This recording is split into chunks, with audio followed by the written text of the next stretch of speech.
서울은 눈이 내리는 아침이었다. 도심 곳곳엔 하얀 눈이 내려앉아 복잡하고 바쁜 거리도 잠시 멈춘 듯 고요했다. 강민호는 공항에서 내리자마자 숨을 깊이 들이켰다. 7년 만에 밟은 고국의 땅. 그는 이제 더 이상 그때의 청년이 아니었다. 세계적인 유통기업의 대표, 젊은 나이에 성공한 사업가로 돌아온 것이다. 그러나 마음속 어딘가에는 아직 풀리지 않은 매듭이 남아있었다. 그날 그는 서울 중심가에 있는 한 대학병원 자원봉사센터에서 조용히 한 손에 모자를 눌러쓰고 있었다. 미국에서 유학을 마치고 성공한 뒤 그는 늘 생각했다. 자신이 떠났던 이곳에서 무엇을 놓쳤는지. 그래서 그는 그날 자원봉사 활동에 참여하기로 했다. 누구에게도 말하지 않고 조용히 그저 따뜻한 밥 한 끼를 누군가에게 전해주고 싶었다. 식사 배식이 한창일 때였다. 플라스틱 용기에 담긴 죽을 나누며 그는 소소한 미소를 짓고 있었다. 그런데 그때 갑작스러운 소란이 들려왔다. 죄송합니다. 정말 죄송합니다. 한 여자의 떨리는 목소리. 애가 갑자기 발을 헛디뎌서 제가 치우겠습니다. 어린 여자아이가 눈물을 흘리며 쓰러진 밥을 바라보고 있었고 그 옆엔 초췌한 얼굴의 여자가 있었다. 그녀는 바닥에 무릎을 꿇고 죽을 닦아내며 간호사에게 연신 사과했다. 이게 무슨 민폐입니까? 아주머니. 줄 서 있는 분들도 계신데 관리 좀 제대로 하세요. 간호사의 날카로운 목소리가 공기 중을 가르며 울렸다. 강민호는 그 광경을 멍하니 바라보다가 갑자기 온몸이 굳어버렸다. 그 여자, 그녀의 목소리. 그는 어쩐지 너무 익숙한 느낌에 두 눈을 크게 떴다. 그 여자가 고개를 살짝 들었을 때 그의 심장이 내려앉았다. 윤하은. 7년 전 그와 결혼했던 여자. 그리고 하루아침에 그와 연락을 끊고 사라졌던 그녀였다. 그는 말도 못하고 한 걸음도 움직이지 못한 채 서 있었다. 그녀는 더 야위었고 얼굴엔 피곤함과 그늘이 가득했다. 하지만 그는 한눈에 알아볼 수 있었다. 그녀였다. 분명히. 그리고 그 옆에 여자아이. 6, 7살쯤 되어 보이는 아이는 새하얀 얼굴에 큰 눈망울을 가졌고 당황한 듯 엄마의 손을 꼭 붙잡고 있었다. 엄마, 우리 그냥 가자. 아이가 중얼이자 윤하은은 아이를 조용히 안아들었다. 괜찮아, 아름아. 괜찮아. 엄마가 다 치울게. 아름. 그 순간 민호는 다시 한번 멍해졌다. 그 아이의 이름이 아름이라고? 그의 머릿속에는 수많은 생각이 번개처럼 스쳐갔다. 아름, 강아름. 만약 그녀가 그 아이를 키우고 있다면 그는 그 자리에서 한 걸음도 움직이지 못한 채 그 모녀의 뒷모습을 끝까지 바라봤다. 죽이 묻은 손수건을 들고 아이를 안은 채 빠르게 자리를 떠나는 하은의 어깨는 너무 작고 떨려 보였다. 그리고 그 아이는 엄마의 품에 안겨 살며시 고개를 돌려 민호를 바라봤다. 잠깐 스친 눈빛. 그 눈은 너무 낯익었다. 민호는 두 손을 꽉 움켜쥐었다. 심장이 쿵 하고 큰 소리를 냈다. 7년 전. 그는 미국으로 떠나기 전날 밤 하은과 마지막으로 나눈 통화가 머릿속을 스쳐갔다. 우리 잠깐 떨어져 있는 거야. 다 끝나고 돌아올게. 그땐 함께 미래를 만들자. 응, 기다릴게. 그것이 마지막이었다. 그 후 그녀는 갑자기 사라졌고 그 어떤 연락도 닿지 않았다. 편지를 보냈고 메일을 썼고 전화도 수십 통 하지만 돌아온 것은 단 하나의 메시지. 이제 그만하자. 우린 끝났어. 그는 믿을 수 없었다. 하은이 그럴 리 없었다. 하지만 그녀는 사라졌고 그의 가족은 아무도 그녀를 다시 언급하지 않았다. 그녀가 왜 떠났는지, 그에게 왜 작별 인사조차 하지 않았는지 그는 알 수 없었다. 그리고 지금 그 모든 질문의 답이 이 병원 안, 그 모녀 속에 있는 것만 같았다. 강민호는 결심했다. 그녀를 찾아야 한다. 그리고 그 아이가 누구인지 확인해야 한다. 그 아이의 눈은 분명히 그와 같은 빛을 가지고 있었다. 다시 눈이 내리기 시작했다. 서울의 겨울하늘 아래 잊혀졌던 과거가 다시 움직이기 시작했다. 강민호는 병원을 떠나며 휴대폰을 꺼냈다. 한 실장, 나야. 지금 당장 조사 하나 맡길게. 그는 윤하은의 현재 주소를 알아내기 위해 조용히 지시했다. 그가 알고 싶은 것은 단 하나였다. 그녀는 왜 그렇게 사라졌는가? 그리고 그 아이는 정말 자신의 아이인가? 하루가 채 지나지 않아 비서실에서 정보가 도착했다. 윤하은은 인천의 한 오래된 다세대 주택에 살고 있었다. 주소를 확인한 민호는 직접 차를 몰고 그곳으로 향했다. 차창 너머로 스치는 겨울 풍경도 그의 마음을 식혀주진 못했다. 그 건물은 생각보다 낡고 어두웠다. 벽에는 군데군데 곰팡이 자국이 있었고 철제 계단은 삐걱거리는 소리를 냈다. 그는 멀리서 조용히 기다렸다. 그리고 곧 익숙한 실루엣이 계단을 오르는 모습이 보였다. 윤하은이었다. 손에는 장을 본 비닐봉지, 어깨에는 약간해진 가방이 매달려 있었다. 그녀의 걸음은 조심스럽고 피곤해 보였지만 눈동자는 분명히 무언가를 지키고 있는 사람의 것이었다. 그 뒤를 따라 올라가는 작은 발걸음. 아름이었다. 엄마, 우리 오늘도 김치찌개야? 응, 오늘은 돼지고기 조금 넣었어. 너 좋아하잖아. 그 소리를 듣는 순간 민호는 한 걸음도 움직이지 못했다.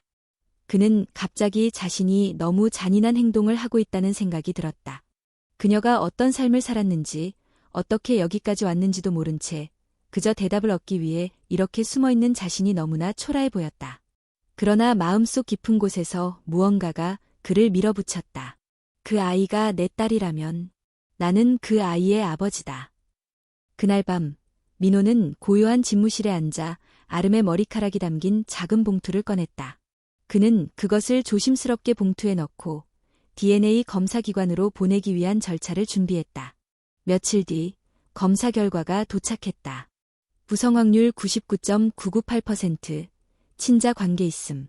그 순간 민호는 아무 말도 할 수 없었다. 종이를 쥔 손이 떨렸고 심장이 이상하게 빨리 뛰었다. 기쁨도 분노도 슬픔도 아닌 복잡한 감정들이 한꺼번에 그의 가슴을 밀어붙였다. 그 아이는 그의 딸이었다. 그는 손으로 얼굴을 감싸며 조용히 중얼거렸다. 아름아, 내가 몰랐구나. 미안하다. 그리고 동시에 그는 다짐했다. 이제부터라도 자신의 존재를 밝혀야 한다. 하은에게도, 아름에게도. 다음 날, 그는 근처 공원에서 아이를 기다렸다. 학교에서 돌아오는 길에 자주 들린다는 작은 놀이터. 그곳에서 그는 우연을 가장해 아름과 마주쳤다. 안녕. 또 봤네. 지난번 병원에서 봤던 거 기억해? 아름은 잠시 고개를 갸웃하더니 고개를 끄덕였다. 응, 밥 나눠주는 아저씨. 맞아. 오늘은 학교 어땠어? 괜찮았어요. 근데 친구들이 다 아빠랑 오더라고요. 아빠랑 같이 가는 애들이 많아서 좀 부러웠어요. 그 말에 민호는 가슴이 찢어지는 듯했다. 아름이는 아빠가 어떻게 생겼는지 알아? 엄마가 말해줬어요. 착하고 멋있고 멀리 하늘나라에 계신 분이라고요. 민호는 숨을 삼켰다. 하늘나라라니 왜 그렇게 말했을까? 엄마가 항상 아빠는 멀리서 나를 지켜보고 있다고 말해요. 그는 더 이상 묻지 못했다. 그 순간 하은이 멀리서 다가오는 것이 보였다. 그는 조심스럽게 자리에서 일어섰다. 아름아, 엄마 오시는 것 같네. 오늘도 좋은 하루였기를 바래. 아저씨도요. 하은이 아이를 데려가려는 순간 민호는 조용히 그녀에게 다가가 말을 걸었다. 하은아. 그녀는 고개를 돌렸다. 눈이 커졌고 손에 들고 있던 장바구니가 바닥에 떨어졌다. 당신, 왜 여기에 있는 거야? 이야기하고 싶어. 우리 딸에 대해. 그만해. 당신이 무슨 자격으로. 하은아, 난 몰랐어. 그 아이가 내 딸인 줄도, 당신이 그렇게 사라질 줄도 몰랐어. 난 계속 연락을 했었어. 편지도, 전화도 아무 대답이 없었어. 그건 내가 선택한 게 아니야. 그녀는 떨리는 목소리로 말했다. 그날 이후 당신의 어머니가 나를 집에서 내쫓았어. 당신이 미국에 간 다음 날 나는 모든 연락을 차단당했어. 나중엔 전화도 막혔고 편지도 오지 않았어. 내가 보낸 메시지는 당신은 받지 못했겠지. 민호는 충격에 말을 잃었다. 누군가가 우리를 갈라놓은 거야. 그래. 그리고 나는 임신한 몸으로 혼자 이 세상을 살아가야 했어. 하은의 눈에 눈물이 맺혔다. 그 아이가 당신의 딸이라는 사실을 말할 용기도 여유도 없었어. 민호는 한참을 바라보다가 조용히 말했다. 나에게 다시 기회를 줘, 당신에게, 그리고 아름에게. 나 아버지가 되고 싶어. 그러나 하은은 고개를 저었다. 지금 와서, 이제 와서 다 되돌릴 수 있다고 생각해? 그녀는 아이의 손을 잡고 돌아섰다. 민호는 그대로 서서 두 사람의 뒷모습을 바라봤다. 겨울바람이 불어와 그의 외투를 흔들었다. 그리고 그 순간 그는 마음속으로 중얼거렸다. 이대로 끝낼 수 없어. 무슨 일이 있어도 난 다시 그들을 지켜낼 거야. 그날 밤 강민호는 잠을 이루지 못했다. 거실불도 켜지 않은 채 소파에 앉아 조용히 편지 한 묶음을 꺼내 들었다. 노란 봉투에 적힌 윤하은이라는 이름. 7년 전 미국에서 보냈던 편지들이었다. 하은은 그 어떤 편지도 받지 못했다고 했다. 민호는 손끝으로 봉투의 가장자리를 어루만지며 기억을 더듬었다. 그는 미국으로 떠날 당시 일주일에 2번씩 편지를 썼다. 이메일보다 손편지가 따뜻할 거라 생각했기 때문이다. 하은이 좋아하던 연보라색 종이에 그날그날의 이야기와 그리움을 적었다. 그 중에는 다음과 같은 내용도 있었다. 하은아, 매일 아침 눈을 뜨면 내 생각이 먼저 나. 한국은 지금 어떤 계절일까? 너는 잘 지내고 있을까? 난 여기서 열심히 하고 있어. 조금만 더 기다려줘. 곧 돌아가서 너와 함께 시작하고 싶어. 민호는 편지를 준 채 눈을 감았다. 그의 진심은 어디로 간 걸까? 왜 그녀는 한 통도 받지 못했을까? 그 순간 그는 문득 떠오르는 얼굴이 있었다. 박재현. 그의 사촌형이자 당시 국내 사업을 맡았던 사람. 자신이 미국에 있는 동안 가족과 회사의 일들을 돌보던 사람이었다. 민호는 바로 연락을 취했다. 형, 나야. 오랜만이지? 그래, 민호야. 한국엔 언제 들어온 거야? 며칠 됐어. 형, 미국에 있을 때 내가 보냈던 편지들 말이야. 혹시 집에 제대로 도착했었나? 편지. 어떤 편지? 윤하은에게 보낸 편지들. 엄마가 받았을 수도 있고, 그때 하은이 연락이 끊겨서. 전화기 너머의 정적. 잠시 후, 재현이 천천히 대답했다. 글쎄. 너 미국에 있을 때 너희 어머니가 하은이를 별로 좋게 보지 않았던 건 알지? 아마 그 편지들 어머니가 열어보셨을 수도 있어. 민호는 조용히 숨을 들이켰다. 정확히 말해줘. 그 편지 어디로 갔는지 기억해? 나도 정확하진 않아. 하지만 어머니가 너희 결혼을 반대한 건 알잖아. 그 상황에서 너와 하은이 계속 연락하는 걸 원하지 않으셨을 거야. 민호는 전화기를 내려놓았다. 그는 그제야 퍼즐이 맞춰지는 느낌을 받았다. 편지가 도착하지 않은 이유, 하은이 연락을 끊은 이유, 어머니의 반응. 무언가가, 아니, 누군가가 둘 사이를 인위적으로 끊어낸 것이 분명했다. 그날 밤, 그는 어머니인 최 여사에게 찾아갔다. 고급스러운 한남동 저택. 현관 앞에서 서성이다가 초인종을 눌렀다. 민호야. 어머니, 잠시 이야기 좀 할 수 있을까요? 거실에 앉은 최 여사는 아들의 낯빛이 평소와 다르다는 걸 단번에 알아챘다.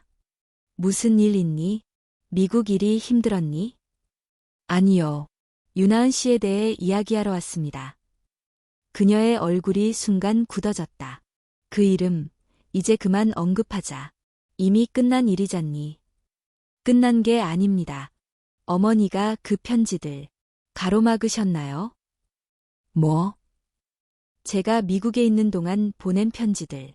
그녀는 단 한 통도 받지 못했답니다. 최 여사는 아무 말 없이 시선을 피했다. 민호는 한숨을 내쉬며 말을 이었다. 그녀는 제 아이를 혼자 키우고 있었습니다. 아름이라는 딸이에요. 제 딸입니다. 어머니. 거실은 고요해졌다. 당신은 저희 둘을 갈라놓은 것뿐만 아니라 손녀가 있는 사실도 숨긴 거예요. 최 여사는 천천히 입을 열었다. 나는 그 여자가 널 끌어내릴까 두려웠어. 그 집안, 그 환경, 그 애까지. 너는 더 큰 세상에서 살아야 했어. 미국에서 공부하고 성공해야 했으니까. 그래서 저희 아이를 없던 사람처럼 만든 겁니까? 그의 목소리는 낮지만 단호했다. 그녀는 저 때문에 고통받았고 아이는 아버지가 죽었다고 믿으며 자랐습니다. 어머니는 단 한 번도 그들을 생각해 본 적 있나요? 최 여사는 고개를 떨궜다. 아무런 말도 하지 못한 채 그날 민호는 집을 나와 다시 차를 몰았다. 머릿속은 복잡했지만 한 가지는 확실했다. 이제부터는 과거를 되돌릴 수 없어도 앞으로는 책임져야 한다. 다음 날 그는 다시 하은이 일하는 작은 북카페를 찾았다. 그녀는 그를 보자마자 굳은 표정으로 말했다. 애 또 온 거죠? 말할 게 있어요. 부탁입니다. 딱 한 번만 저를 믿어주세요. 믿음. 지금 와서요? 당신을 떠난 건 제가 아니었어요. 우리 사이를 막은 건 제 어머니였어요. 그리고 편지를 전달하지 않은 사람도 가족이었습니다. 하은의 눈이 흔들렸다. 거짓말 하지 마요. DNA 검사까지 했습니다. 아름이는 제 딸이에요. 하은은 입술을 깨물었다. 그 아이를 데려가려는 건가요? 아니요, 민호는 단호히 고개를 저었다. 아이를 빼앗고 싶지 않아요. 그냥 아버지로서의 존재를 인정받고 싶어요. 옆에 있고 싶어요. 그녀는 조용히 앉았다. 그리고 한참을 바라보았다. 당신이 정말 그런 생각이라면 시간이 필요해요. 나도, 아름이도. 민호는 고개를 끄덕였다. 기다릴게요. 천천히. 하지만 이번엔 절대 포기하지 않을 겁니다. 그들의 사이에는 여전히 상처가 깊었지만 아주 작은 틈이 열리기 시작했다. 닫혔던 문이 아주 조금 움직이기 시작했다. 며칠이 지났다. 윤하은은 여전히 혼란스러웠다. 강민호가 보여준 DNA 검사 결과, 그리고 그의 눈빛은 거짓이 아니었다. 그녀는 혼자 밤마다 아이를 재운 뒤 오래된 사진첩을 꺼내 보곤 했다. 아름이 태어나던 날, 작고 맑았던 아기의 얼굴. 첫 걸음마를 떼던 순간, 유치원에서 받은 첫 상장을 들고 자랑하던 모습. 그 모든 순간에 아빠는 없었다. 아니, 없을 수밖에 없었다. 그러나 이제 민호가 다시 나타났다. 그리고 그는 변해 있었다. 7년 전 미래를 약속했던 그 청년이 아닌 깊은 눈빛을 가진 어른이었다. 그날 오후 하은은 아이를 유치원에 데리러 가는 길에 민호를 보았다. 그는 근처 벤치에 앉아 있었다. 손에 작은 종이봉투를 들고. 아름이 좋아하는 간식이에요. 군고구마랑 귤. 그녀는 말없이 봉투를 받았다. 아이가 뛰어나오며 반갑게 외쳤다. 아저씨다. 아름아, 오늘은 어땠어? 좋았어요. 선생님이 내가 발표 잘했다고 칭찬했어요. 민호는 웃으며 아이를 바라보았다. 그 눈빛에는 따뜻함과 안타까움이 섞여 있었다. 그럼 우리 축하 간식 먹자. 오늘은 아름이 주인공이니까. 근처 작은 공원에 셋은 함께 앉았다. 민호는 아이에게 조심스럽게 물었다. 아름아, 혹시 아빠가 있다면 어떨 것 같아? 아름은 잠시 고개를 갸웃하더니 말없이 귤 껍질을 벗겼다. 글쎄요. 엄마는 늘 말했어요. 아빠는 멀리 있고 나를 사랑한다고. 하은은 조용히 숨을 삼켰다. 근데요. 아빠가 있었으면 좋겠다고 생각은 해봤어요. 운동회나 발표회 때 혼자 있으면 조금 속상하거든요. 민호의 눈동자가 흔들렸다. 그날 밤, 하은은 민호에게 문자를 보냈다. 아름이와 함께 시간을 보내고 싶다면 약속해요. 절대 혼란스럽게 하지 않겠다고. 나는 당신을 믿는데 오랜 시간이 필요해요. 아이에게 상처 주지 말아줘요. 그는 짧게 답했다. 약속할게. 그 이후로 민호는 조심스럽게 아름의 곁에 다가갔다. 유치원 행사에 참석하지는 않았지만 끝날 무렵 멀리서 지켜봤다. 아름이 감기에 걸리면 약을 챙겨보냈고 생일에는 멀찍이 서서 아이가 친구들과 노는 모습을 지켜봤다. 그리고 어느 날 아이가 그에게 물었다. 아저씨, 우리 진짜 가족은 어떻게 되는 거예요? 민호는 잠시 말을 잊었다. 그건 말이지. 가족이란 서로 아끼고 지켜주는 사람들이야. 꼭 함께 살지 않아도 마음으로 연결돼 있어. 그럼 아저씨는 우리 가족이에요? 그 질문에 그는 눈을 감았다가 떴다. 나는 내가 원한다면 언제든 가족이 되고 싶어. 아이의 눈동자가 반짝였다. 며칠 뒤 하은은 우연히 동네 마트 앞에서 민호와 마주쳤다. 그는 식재료를 고르고 있었고 그의 옆에는 아름이 자기가 좋아하는 떡볶이 과자를 들고 있었다. 그만하세요. 하은이 조용히 말했다. 뭐려? 그렇게 자꾸 다정하게 굴지 말아요. 아이는 금방 정들고 그만큼 쉽게 다쳐요. 민호는 한참을 바라보다가 입을 열었다. 하은아, 나는 지금 그 아이를 위해서라면 뭐든지 할 수 있어. 그런데 당신이 무너질까봐 나도 조심스러워. 그럼 거리를 두세요. 적어도 감정이 개입되지 않도록. 그 말에 민호는 고개를 끄덕였다. 알겠어. 하지만 부탁이야. 아름이한테 아버지라는 존재를 부정하지 말아줘. 하은은 아무 말 없이 돌아섰다. 하지만 그녀의 마음은 점점 복잡해졌다. 밤마다 민호가 아이를 바라보던 눈빛이 떠올랐다. 자상하고 진심 어린 그 표정. 그는 변했다. 분명히. 그리고 그 변화는 그녀의 마음을 조금씩 흔들고 있었다. 그 주 주말, 하은은 아름과 함께 소풍을 나갔다. 놀이터 한켠에 민호가 서 있었다. 놀란 하은이 다가가자 그는 어색하게 웃었다. 미안해요. 우연히 왔어요. 아름은 환하게 웃으며 그에게 달려갔다. 아저씨, 오늘도 놀아줄 거예요? 민호는 하은을 조심스럽게 바라보며 물었다. 괜찮을까요? 하은은 잠시 머뭇거리다 고개를 끄덕였다. 그날 셋은 처음으로 함께 그네를 타고 그림을 그리고 아이스크림을 먹었다. 해가 질 무렵 아름이 작은 목소리로 말했다. 아저씨는 진짜 우리 아빠였으면 좋겠어요. 하은은 아무 말 없이 하늘을 올려다보았다. 바람이 살랑이고 나무 사이로 햇빛이 부서지며 떨어졌다. 그녀의 마음속에도 아주 조용히 희미한 빛 한 줄기가 들어오기 시작했다. 닫혀있던 문 너머 누군가가 조용히 손을 내밀고 있었다. 그날 이후 셋은 종종 함께 시간을 보냈다. 아이의 웃음소리가 조금씩 길어졌고 하은의 얼굴에도 미세한 미소가 떠오르기 시작했다. 민호는 조심스러웠다. 모든 행동에 의미를 담았지만 그것이 결코 부담이 되지 않기를 바랐다. 그는 이제야 비로소 가족이란 단어의 무게를 느끼고 있었다. 그러던 어느 날 동네 카페에서 일하는 하은에게 한 지인이 다가왔다. 하은아, 너 요즘 강민호랑 다시 만나? 하은은 당황한 얼굴로 고개를 저었다. 아니야. 그냥 아이 때문에 잠깐 연락만 하고 있어.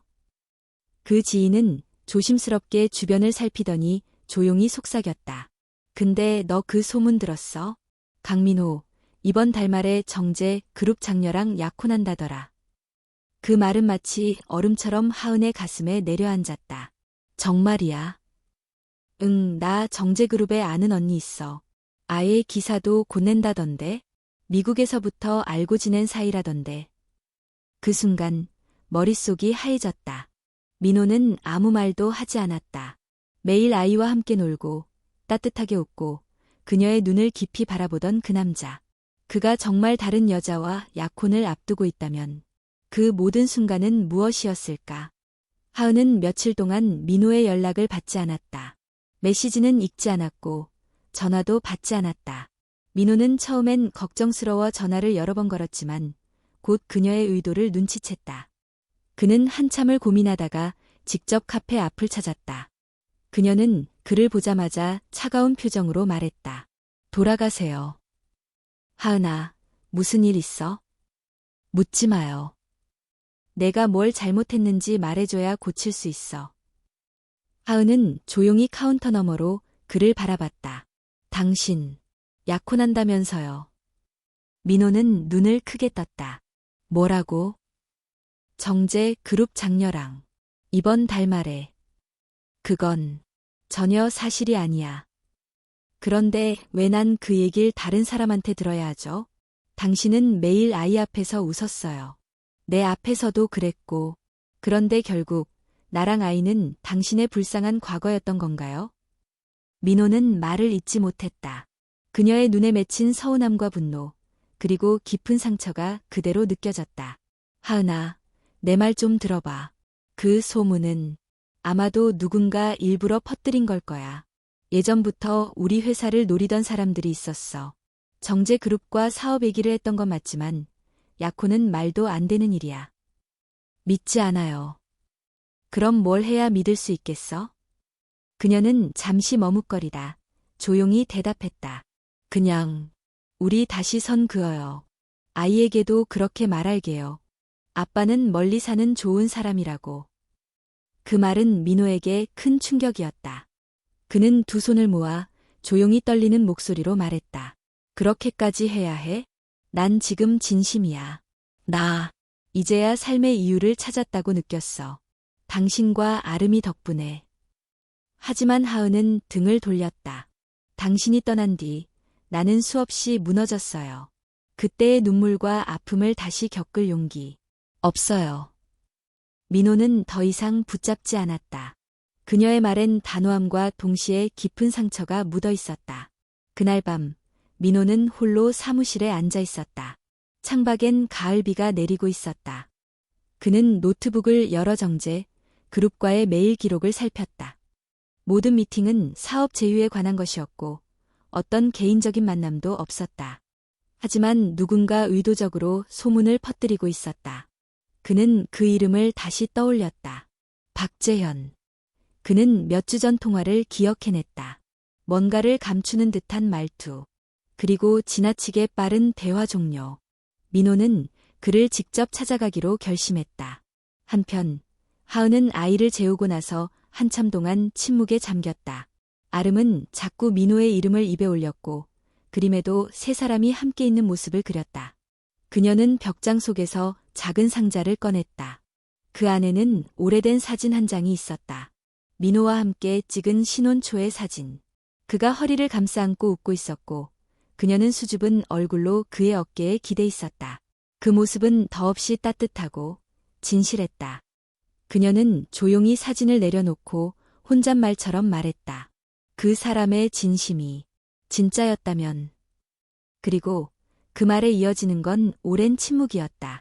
그녀의 마음은 다시 한번 흔들리고 있었다. 믿고 싶은 마음과 상처받기 싫은 마음 사이에서 그녀는 아직 길을 찾지 못하고 있었다. 가을비가 먹고 서울엔 다시 차가운 바람이 불기 시작했다. 어느덧 계절은 겨울로 기울고 있었다. 윤하은은 여느 때처럼 아름을 유치원에 데려다주고 작은 북카페에서 일했다. 마음은 여전히 복잡했지만 하루하루 버티는 일에 집중하고 있었다.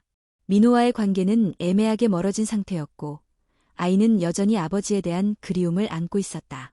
그러던 어느 날 저녁 갑작스럽게 일이 벌어졌다. 엄마, 머리가 아파요.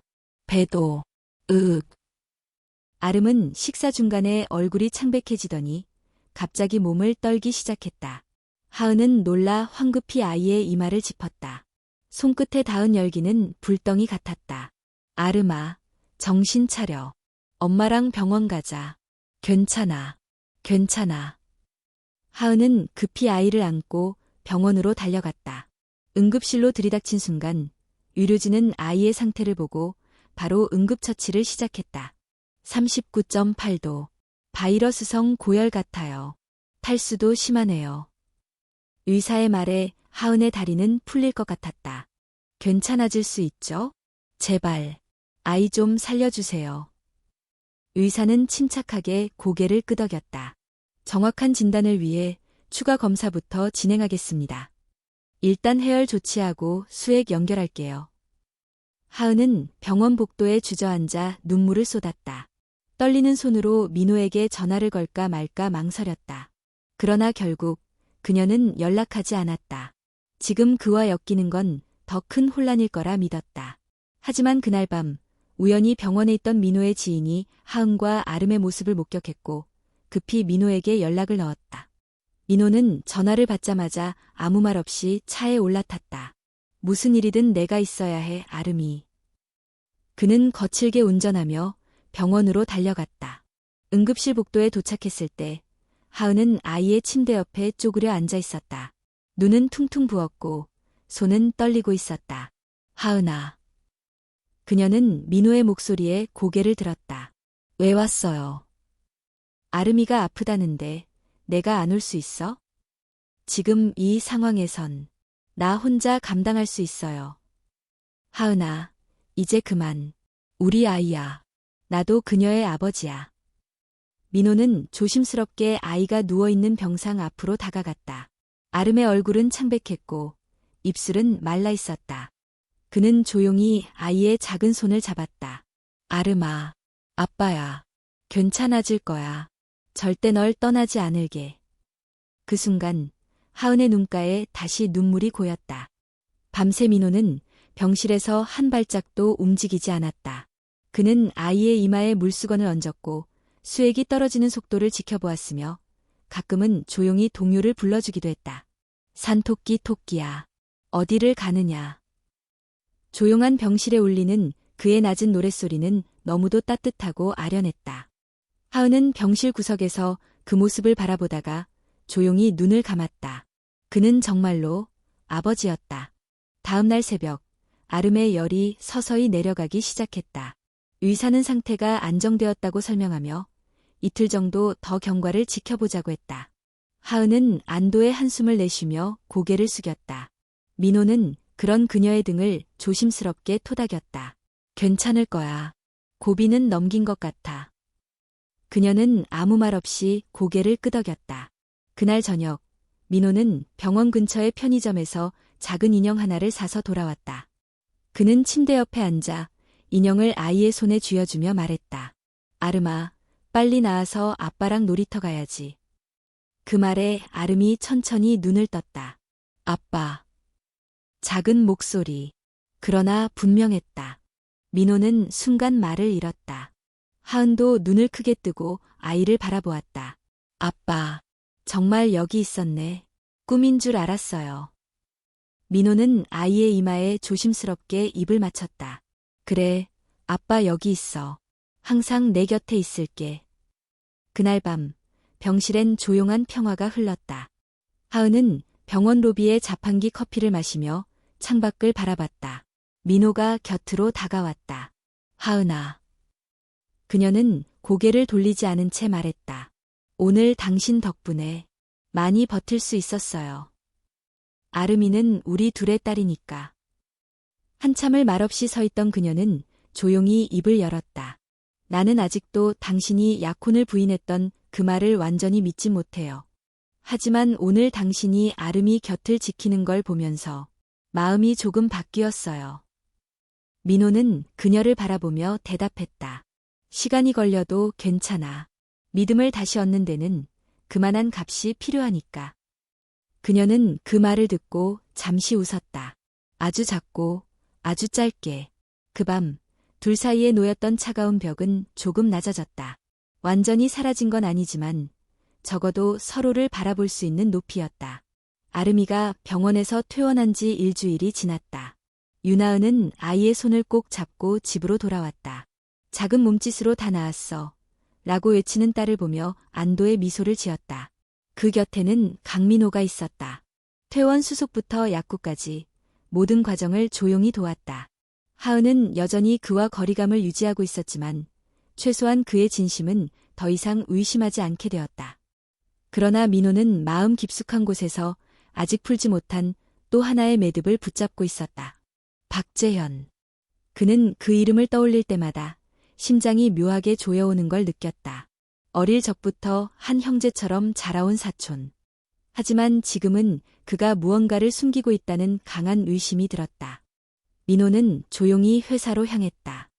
그의 책상에는 최근 몇 달간의 내부 회의록과 재무 보고서가 정리되어 있었다.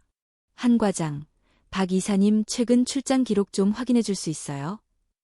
네, 대표님. 10월 말에 중국 상하이 다녀오셨고 11월 초에는 제주 본사 미팅 참석하셨습니다. 제주 미팅 참석자 명단에 내 이름 있었죠? 네. 그런데 실제로 대표님은 그 시기 미국에 계셨던 걸로 알고 있습니다. 그렇죠. 그런데 그 미팅 보고서에는 내 발언이 그대로 기록돼 있어요. 이상하지 않아요? 과장은 말없이 고개를 끄덕였다. 민호는 손에 쥔 펜을 천천히 내려놓았다. 이건 누군가가 내부 회의 내용을 조작하고 있다는 의미야. 내 이름을 빌려 결정권을 행사했을 수도 있어. 민호는 박재현이 경영권을 이용해 무언가를 시도하고 있다는 확신을 가졌다. 그는 즉시 법무팀과 회계팀을 불러 관련 자료를 재검토하라고 지시했다. 그날 밤 그는 어머니 최 여사를 찾아갔다. 그녀는 여전히 고상하고 단정한 차림으로 거실에서 책을 읽고 있었다. 민호야, 애일이니? 아름이는 괜찮니? 네, 덕분에 많이 좋아졌어요. 최 여사는 조심스레 입을 열었다. 하은이와는 어떻게 되고 있니? 민호는 잠시 말이 없었다. 천천히 다시 시작하려고요.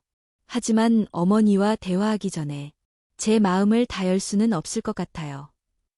무슨 말이니? 어머니가 하은이에게 했던 일 전부 알고 있어요. 편지 가로채고 집에서 내쫓고 임신한 그녀를 외면했던 일까지. 최 여사의 손이 순간 멈췄다. 그때는 나름의 판단이었어. 널 위한 결정이었고 그 판단이 저희 가족을 파괴했어요. 이제 그 죄값을 생각하셔야 해요. 민호는 단호하게 말을 마치고 자리를 떴다. 그의 마음속엔 분노보다는 더 깊은 실망이 자리 잡고 있었다. 며칠 뒤 법무팀에서 보고서가 도착했다. 박재현은 최근 몇 년간 회사의 자금 흐름 일부를 조작해 개인 명의의 계좌로 이체한 정황이 있었다. 더불어 민호의 이름으로 이루어진 결제건 수십 건도 확인되었다. 민호는 곧장 재현을 불러냈다. 고급 레스토랑의 룸에서 두 사람은 마주 앉았다. 재현 형. 오랜만이네. 내가 먼저 보자고 하다니 의외다. 형은 우리 가문을 위해 일한다고 했었지. 하지만 지금 보니 결국 형 자신만을 위한 일이었더라. 재현의 표정이 굳었다. 무슨 소리야.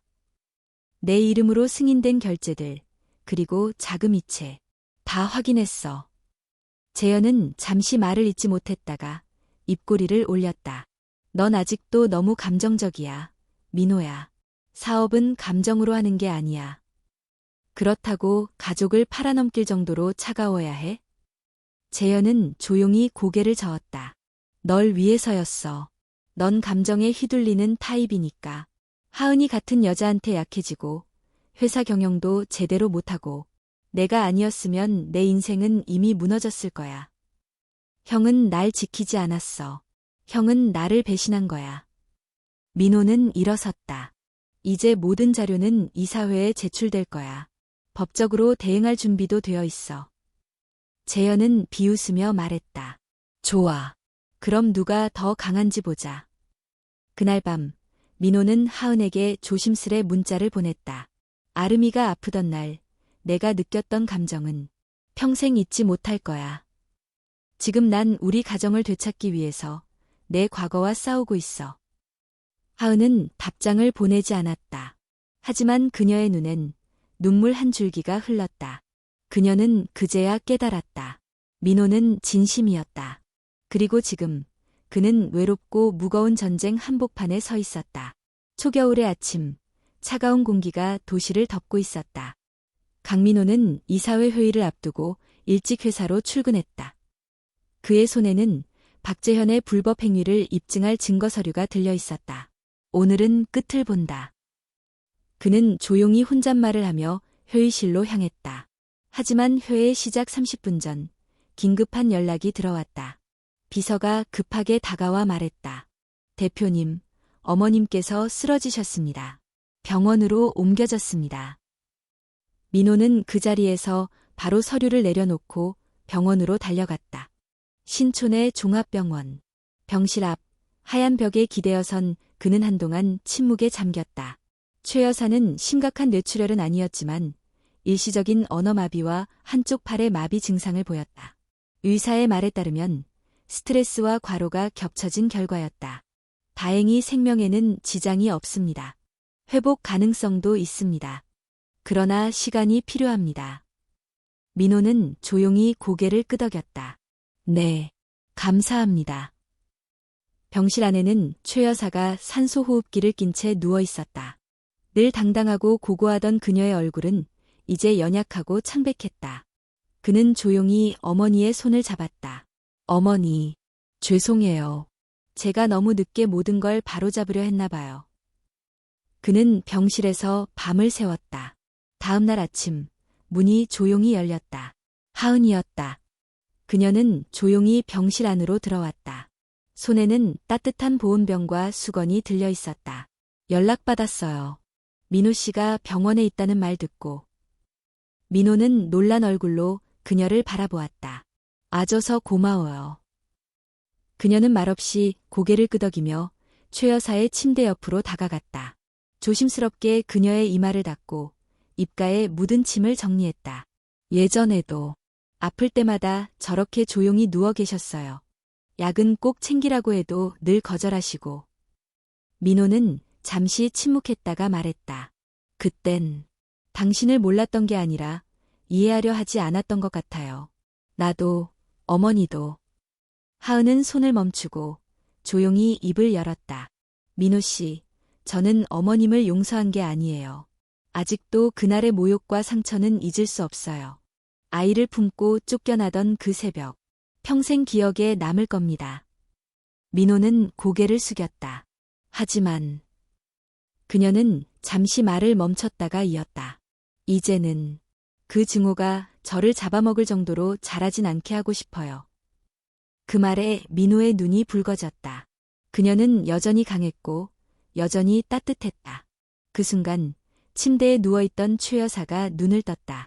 하은과 눈이 마주친 순간 그녀의 눈에 눈물이 맺혔다. 입은 제대로 움직이지 못했지만 분명히 무언가를 말하려고 애쓰고 있었다. 안. 그 단어는 너무 작고 미약했지만 분명히 들렸다. 하은은 입술을 깨물었다. 그리고 조용히 최 여사의 손을 감쌌다. 괜찮아요. 어머님. 병실 안엔 오랜 침묵과 함께 깊은 감정이 흘렀다. 그날 이후 민호는 회사로 돌아와 다시 이사회를 소집했다. 박재현은 이미 모든 상황을 눈치채고 있었다. 하지만 그는 여전히 당당한 얼굴로 회의실에 들어섰다.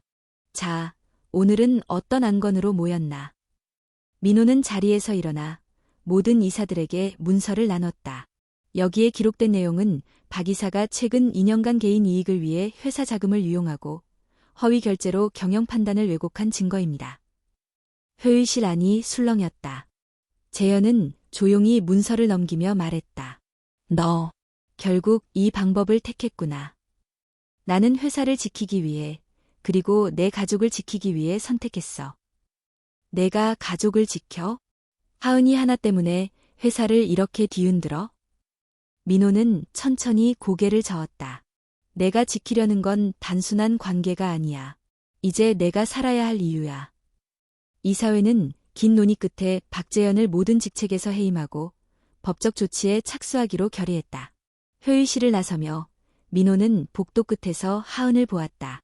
그녀는 조용히 고개를 숙이며 말했다. 수고했어요. 민호는 웃으며 다가갔다. 이제 정말 시작이야. 우리 다시 살아볼 수 있을까? 하은은 답하지 않았다. 하지만 그녀의 눈빛에는 예전과는 다른 온기가 담겨 있었다. 그녀는 이제 완전히 닫힌 마음이 아니었다. 아니, 이미 서서히 열리고 있었다. 그리고 그 중심엔 여전히 아름이 있었다. 서울의 첫눈이 내리던 날, 도시는 마치 시간이 멈춘 듯 조용했다. 윤하은은 창문 너머로 떨어지는 눈송이를 바라보며 커피잔을 감쌌다. 아름은 방에서 색종이로 눈사람을 만들고 있었고 집안은 따뜻한 공기로 가득했다. 그녀는 요즘 마음이 조금씩 평온해지고 있다는 걸 느꼈다. 민호와의 갈등은 완전히 사라지지 않았지만 그의 진심이 행동으로 이어지고 있다는 건 분명했다. 그는 더 이상 말로만 약속하지 않았다. 아이의 유치원 발표회, 하은의 생일, 어머니의 재활치료까지 조용히 그리고 꾸준히 옆을 지켜주고 있었다. 그날 오후 민호에게서 메시지가 왔다. 오늘 저녁 잠깐 시간 괜찮을까요? 꼭 보여주고 싶은 게 있어요. 하은은 잠시 망설이다가 짧게 답장을 보냈다. 응, 아름이 재우고 나서. 저녁 8시. 민호는 그녀를 데리러 왔다.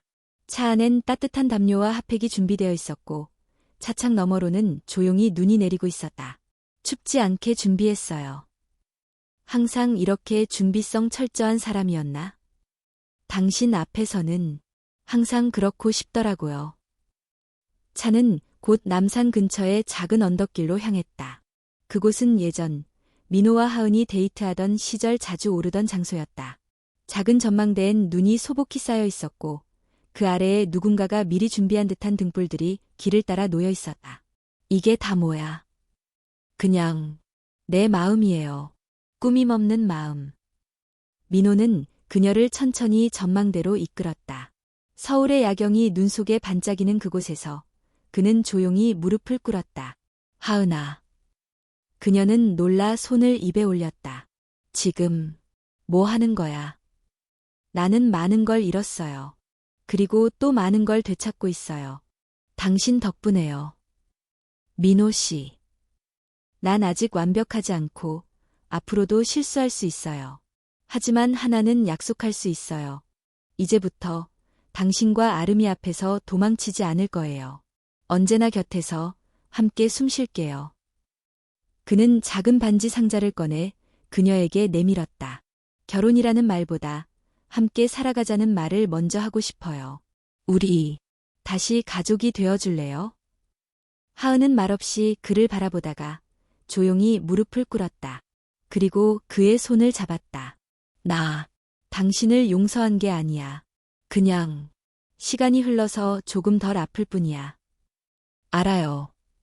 그런데도 당신을 보면 마음이 흔들려. 아름이 웃는 얼굴을 보면 다시 시작해보고 싶단 생각이 들어. 민호는 그녀의 눈빛을 깊이 바라보았다. 그 마음 하나면 충분해요. 하은은 잠시 숨을 고른 뒤 조용히 고개를 끄덕였다. 그래, 우리 다시 해보자. 민호는 그녀의 손을 꼭 감싸 쥐었다. 반지는 아직 끼우지 않았다. 대신 그 손에 따뜻한 온기를 가득 담아 건넸다. 그 순간 눈발이 조금 더 굵어졌다. 두 사람의 어깨 위로 하얀 눈이 쌓여갔다. 멀리서 종소리가 울리고 사람들의 웃음소리가 희미하게 들려왔다. 서울의 겨울은 그렇게 두 사람에게 새로운 계절을 허락했다. 그날 밤 민호는 하은과 함께 아름의 방에 다가갔다. 아이의 옆에는 민호가 며칠 전 사준 곰 인형이 놓여 있었고 벽엔 가족 셋이 함께 찍은 사진이 붙어 있었다. 하은은 작은 목소리로 속삭였다. 이 아이가 정말 기적 같아. 우리를 다시 붙잡아주는 존재. 민호는 아이의 머리카락을 쓰다듬으며 대답했다. 난 이 아이에게 자랑스러운 아빠가 되고 싶어요. 당신에게도 후회 없는 남편이 되고 싶고. 그는 그날 밤 처음으로 하은의 손을 조심스럽게 잡고 잠이 들었다. 조용한 숨소리, 따뜻한 체온. 그것만으로도 충분한 위로였다. 이제 그들은 다시 시작할 준비가 되어 있었다. 아직 해결해야 할 일도 많고 넘어야 할 벽도 많겠지만 서로의 손을 놓지만 않는다면 이겨낼 수 있으리라 믿었다. 서울의 밤하늘 아래 그들은 조용히 서로를 마주보며 다시 한 걸음 내딛고 있었다. 겨울이 끝나고 봄이 찾아왔다. 서울의 거리엔 벚꽃이 피기 시작했고 나무들 사이로 연두빛 잎사귀가 고개를 내밀고 있었다. 윤하은은 창문을 열어 햇살을 맞으며 커튼을 걷었다. 집안에는 따뜻한 공기가 가득했고 아름은 작은 화분에 물을 주며 노래를 흥얼거리고 있었다. 아름아, 오늘 유치원 발표회 준비 잘했어? 응. 아빠도 오지? 그럼 꼭 온다고 했잖아. 하은은 아이의 반짝이는 눈을 바라보며 미소 지었다. 시간은 흐르고 많은 것이 변했다. 하지만 그 안에는 변하지 않은 것도 있었다. 가족을 향한 마음, 함께 걷고 싶은 바람, 그리고 서로를 지키고 싶은 다짐. 민호는 요즘 회사를 정리하고 있었다. 경영 일선에서 물러나 가족과 보내는 시간을 더 소중히 여기기로 결심했다. 박재현은 법적 처벌을 받았고 회사는 차분하게 안정을 찾아가고 있었다. 그날 오후 유치원 발표회가 열렸다. 무대 위에서 아름은 하얀 드레스를 입고 동요를 부르며 손을 흔들었다. 민호는 하은의 손을 잡고 객석에서 아이를 바라봤다. 우리 딸, 정말 예쁘지? 하은은 고개를 끄덕이며 대답했다. 당연하지. 우리 딸인데. 발표회가 끝난 뒤 아름은 두 사람에게 달려와 외쳤다. 엄마, 아빠, 나 잘했지? 너무 잘했어, 우리 공주님. 민호는 아이를 번쩍 들어 올리며 웃었다. 그 모습을 바라보는 하은의 눈에 눈물이 맺혔다. 이건 오랜 기다림 끝에 얻은 평온이었다. 그날 저녁, 세 사람은 함께 식탁에 앉아 저녁을 먹었다. 민호는 식사 중간에 조용히 입을 열었다. 사실, 오늘 중요한 소식을 하나 더 전하려고 해. 하은과 아름은 동시에 고개를 돌렸다. 뭔데요? 우리 다음 달에 가족여행 가자. 제주도로. 그리고 작은 결혼식도 하자. 하은은 놀란 듯 웃음을 터뜨렸다. 결혼식이요? 응, 화려한 건 아니고 그냥 우리 셋이 함께 조용히 약속을 나누는 자리. 아름은 눈을 반짝이며 외쳤다. 나 꽃 던지는 거 하고 싶어. 엄마 드레스도 입고 싶고. 민호는 웃으며 말했다. 좋아, 우리 공주님이 플라워걸이야. 그날 밤, 하은은 혼자 창밖을 바라보며 오래된 앨범을 꺼냈다. 처음 사랑을 시작하던 시절의 사진, 아름이 처음 태어났던 날의 사진, 그리고 최근 함께 찍은 가족 사진들. 사진 속 사람들은 모두 변해 있었다. 시간은 사람을 다치게도 하지만 결국엔 다시 껴안을 수 있게도 만든다.